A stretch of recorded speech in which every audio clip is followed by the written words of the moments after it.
Hey, and welcome to Matt and Jess TV. I am Matt Roast here with Jessica Bun Bun. This is our reaction and review for the first 5 episodes Mhm. of Cobra Kai Season 6. It has been a very, very long wait. Yeah, that's right. I know karate. I took maybe 3 weeks of it when I was 6. Wow, you So an I expert. am an expert here. This is going to be one of those discussions. Karate Master looks at Cobra Kai. No, we're going to talk about these first 5 episodes, everything that happens, what works, what doesn't. Obviously, big spoilers ahead for the first 5 episodes if you haven't watched them yet. Yeah, I've been really excited for this season to come. I mean, it's the final season, Yeah. season 6. It's been going on a long time. They found a way to be able to tell a lot of really good stories. It's very rare these days that you get a season of something that's streaming that even makes it to season 6. You know what I Yeah. mean? It's very, very rare. And this show has had such a unique run, starting off on YouTube before eventually Yep. going over to Netflix, kind Yep. of finding this big success for it. And Mhm. I'm really coming out of these first 5 episodes feeling a little bit mixed because Cobra Kai, I think at its core, is a very fun, escapist sort of show. You Yeah. go, you watch some people do some karate, you have a few Yes. laughs. Johnny Yes. does some ridiculous things. Yes. Are there stories that are moving forward in a great way? I'm just not so sure of that. It feels like we are in a pretty repetitive era for Cobra Kai at this point. I don't know how much meat is unfortunately on the show's bone anymore. Yeah, that's the problem with going on this many seasons. I mean, it really is becoming pretty repetitive. One of my biggest beefs with this season is that the Tori Nichols story feels like the same story we've been watching over and over and over again, where she starts to get a little bit better and a little more stable, and then she's back on Cobra Kai, and then a little bit better and a little bit stable, and now she's back with Kreese again. Like this has been going on and on and on with the same character over and over. So for me, this is the part of the show that I was the most disappointed with. But besides that, I think there was a lot of really good stuff this season so far. Yeah, we're going to talk about what works, what doesn't. For those who don't know, the rest of Cobra Kai season 6 is going to be split into 5 episode chunks as well. There's Yep. 5 more coming in November. Yep. There's another 5 coming next year. So Yes. hit that subscribe button, smash that like button. We will be here to talk about the rest of Cobra Kai whenever it does eventually drop on Netflix. We don't want you Mm. guys to miss that. Also, if you want to help support the channel further, join our Patreon. We'll have a link for you down below in the description. It's a great way to help support us so that Mhm. we can continue to bring you these videos. And thank you so much to everyone who has. Yeah, thank you guys so much. We really appreciate that. Okay. Now let's continue with Tori for a moment here. Okay, Tori has a really big story this season. We saw that, of course, her and Sam have Mhm. been beefing for 6 seasons now, and now they're doing really well. They're on the same page. They're training at the same dojo. They're becoming really good friends, and it's not really nice to see. And as much as Johnny wants them to continue to fight because he's seeing that their fighting styles are taking it really easy on each other at the Yeah. dojo, which was kind of funny. That's like, oh, now we're friends. Now I Mhm. don't want to fight you. Let's be a little nicer to each other. And Johnny trying to have that sleepover to try to get them to fight. It was That was it great. was so funny. But they are in such a good place now, and Tori was doing much better in a lot of things, and she has been struggling a long time with her mom being sick, and now her mom has passed away, and she feels very alone, like she just doesn't have anybody.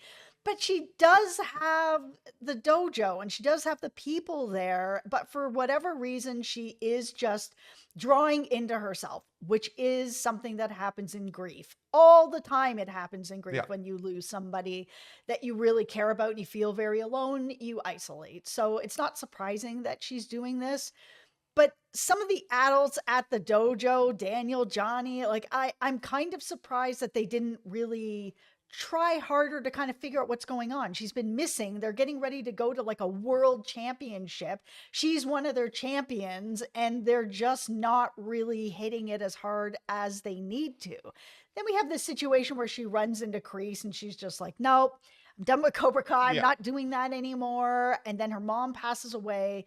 Then we have her at the dojo where she's she's getting out her aggressions in fighting of what has happened with her mom, what's happening to her. And finally, the senseis, they stop the fight and they're like, what is going on? She screams out that her mom has passed away. And they just let her leave. Nobody stops her. Nobody goes after her. Nobody checks up on her. None of the adults in the room go to make sure that she's actually okay. They're all fully aware that she would be completely alone now that her mom is gone. They have known her all this time, all these years. They know what's going on. Nobody goes to check up on her. And then all of a sudden, we have the story that I just hate, which is that she has now reached out to Kreese. She is now at the World Tournament, but she's on Cobra Kai's side. Once again, this recycled story that they just keep beating over and over again with only Tori. It's frustrating. I understand from a storytelling standpoint, they want there to be somebody over at Kreese's dojo who represents a big, tangible, emotional threat to the other characters. Like, I do understand that part of it. Do I understand as much how John Kreese, who broke out of prison, has managed to navigate over to other places to help teach a karate class? Oh my God.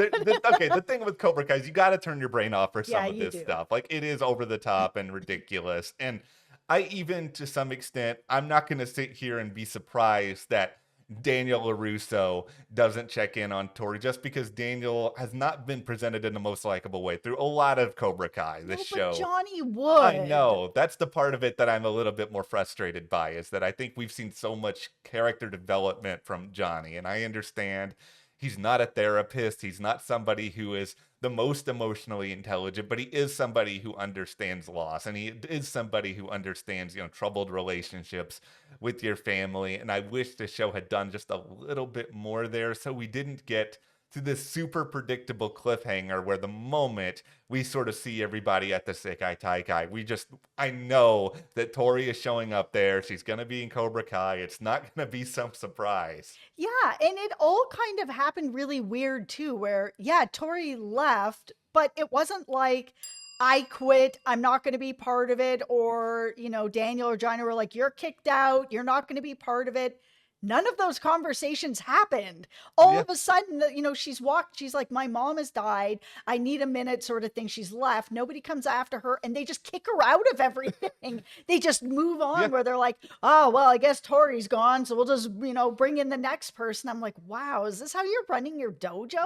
Like, you guys are supposed to be the good guys that care about your students. It was even more bizarre when we sort of factor in what you mentioned earlier with the sleepover, which was one of my favorite parts of these 5 episodes. It was so funny. Because it was a perfect summation of Johnny's character, where he means well most of the time, but he's from a different era. He doesn't really understand, what is socially acceptable versus what is not. And he's not wrong about sleepovers, though. I mean, I've been to quite a few sleepovers, and eventually it turns into fighting. Okay, well, that's good knowledge to have. But I think that the message from that sleepover in a lot of ways is that, people are still going to fight, but there's a capability here of evolution where people are starting to look at things from a different level of emotional maturity than maybe they did in the past. I mean, we saw that with Samantha and Tori, and so we basically went from that place to then, okay, actually, no, we're going to recycle this old stuff again. I would have rather just had some sort of completely new adversary over on John Kreese's side, and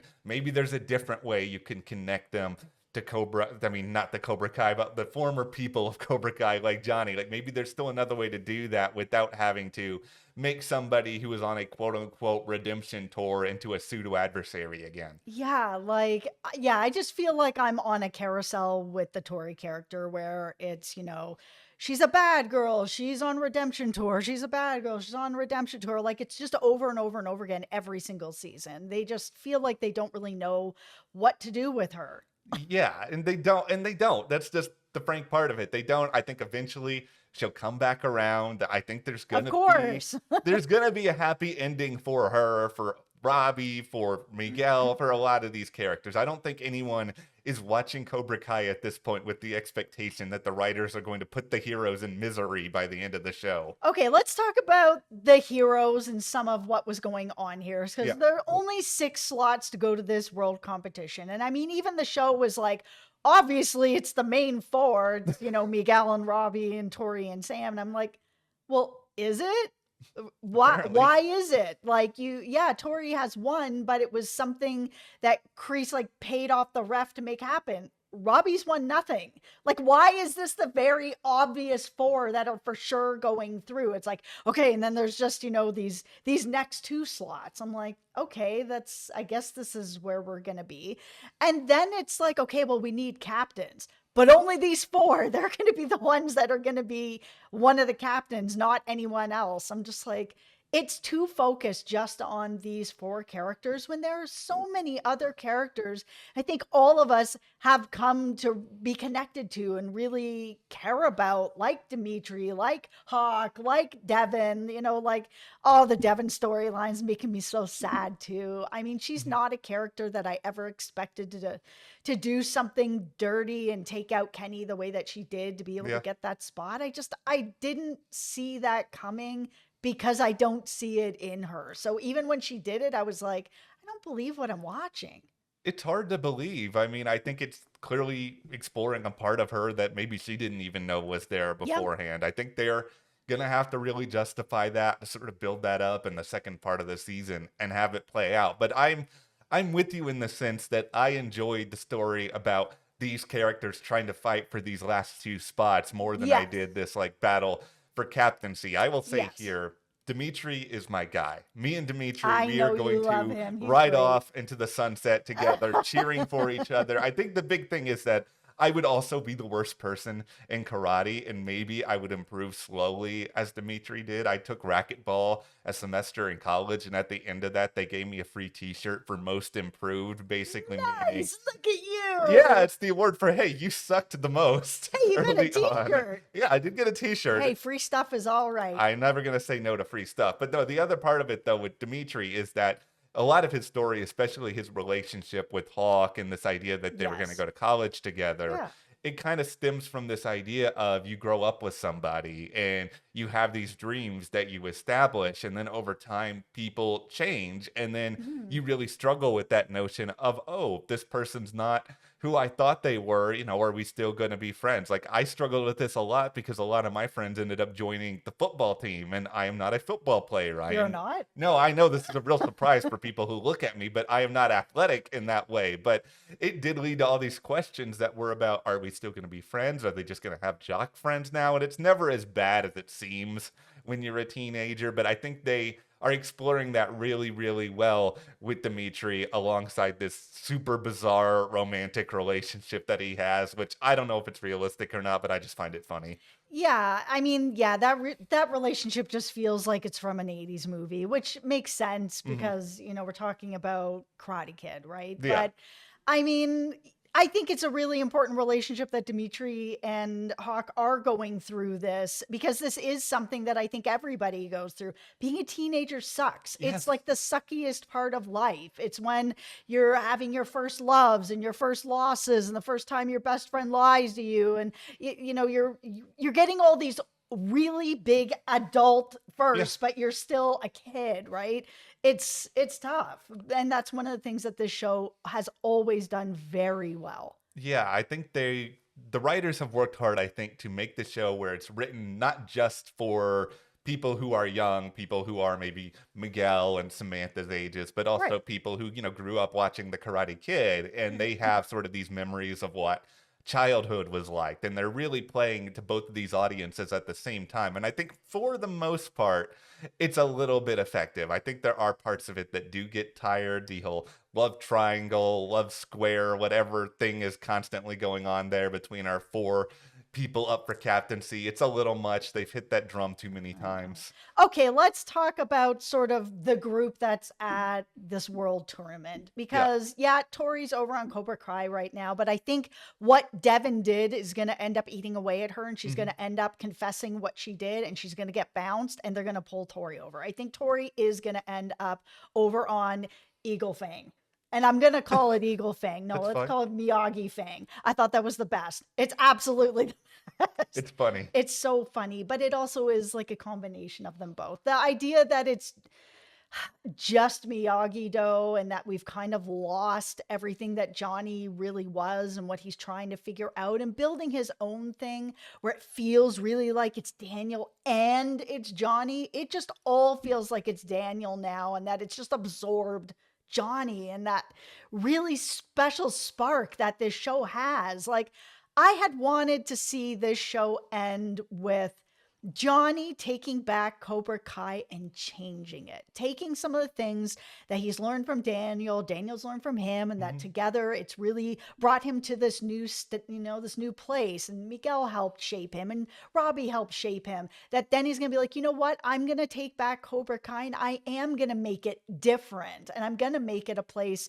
that's like Miyagi-Do, where people can come here and learn karate, and it doesn't have to be, no mercy.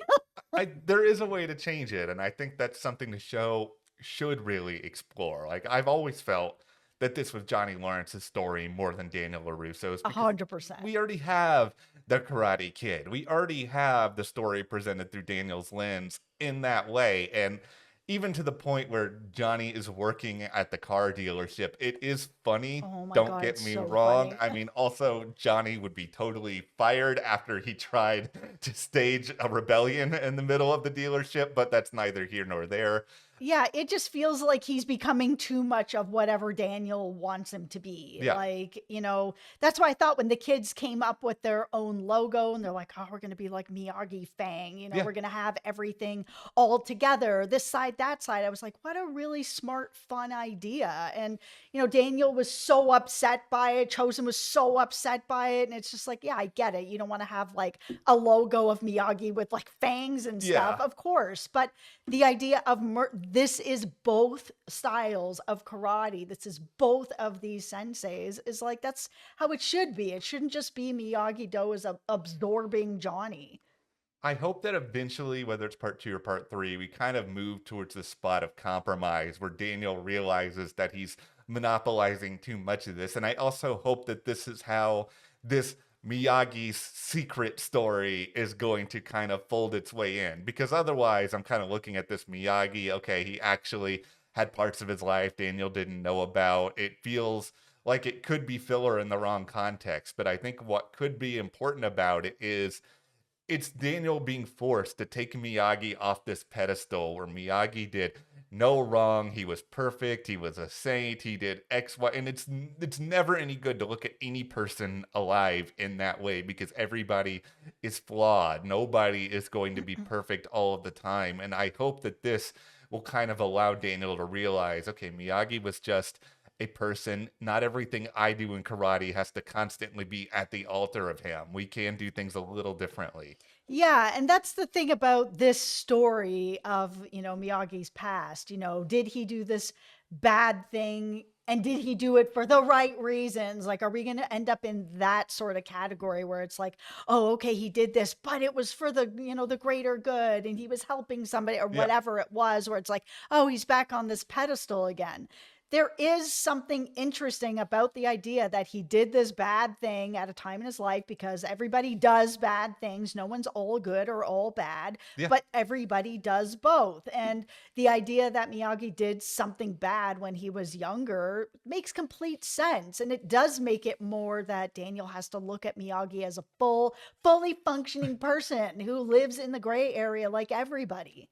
I'm really curious to see what, longtime fans of the franchise think about this. I mean, we'll put it out to you guys in the comments. Like, what do you think about this storyline? Because I feel like it's going to be really, really polarizing. That there's going to be this chunk of the fandom that feels sort of like, oh, my childhood is being destroyed, or they're taking away. Because I know that there are some Star Wars fans who have felt that way about certain things. I mean, there's certain parts of like the Acolyte that are even like this. And ultimately, I just view it as all of this is just adding more depth to the worlds that we come to know and love, where everybody is flawed. People who are attached to a good thing may not always be good. I think Mr. Mhm. Miyagi is still a really important good figure and somebody Yes. who is a hero to Daniel, and nothing in his past changes that. No, nothing in his past changes that. It doesn't matter what he did. Like, he has an idea of the things that he did, and he's still this good guy who did a lot of good and taught people this karate and way of life, and I don't think that that's going to be taken away. But Yeah. you guys let us know. Also, let us know Mhm. who you think is actually going to win this competition. What boy, what girl? Because for me, if it's not Robbie and Tori, then I don't want to see it. And I'm pretty sure it's going to be Miguel and Sam. I mean, they're the leads of the show. They're sort of the story. Even Daniel's like, oh, I got to go do something else. But he's only training those two, even though he has 6 on his team. Only they're getting special treatment and special training, right? Like, it just feels like Robbie's really earned this. And I'm not saying that Sam and Miguel haven't earned this, but Robbie has never actually won. Mhm. All he's won now is he's the captain, which is not really a win of anything. Like, he's the captain of a team. Great. That's not going to help him really get further in life on his resume, whatever, to be able to get into whatever school or do whatever. I feel like he's had the best redemption story, and he's really turned things around. And I think he really, really deserves this.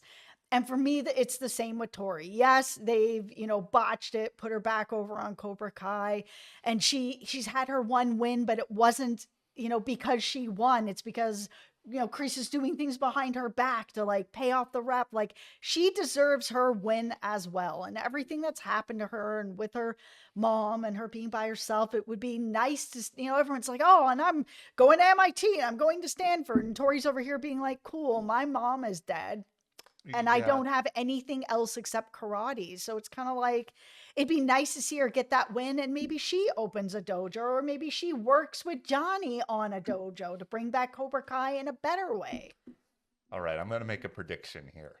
I think that we are going to see Robbie win and Samantha win.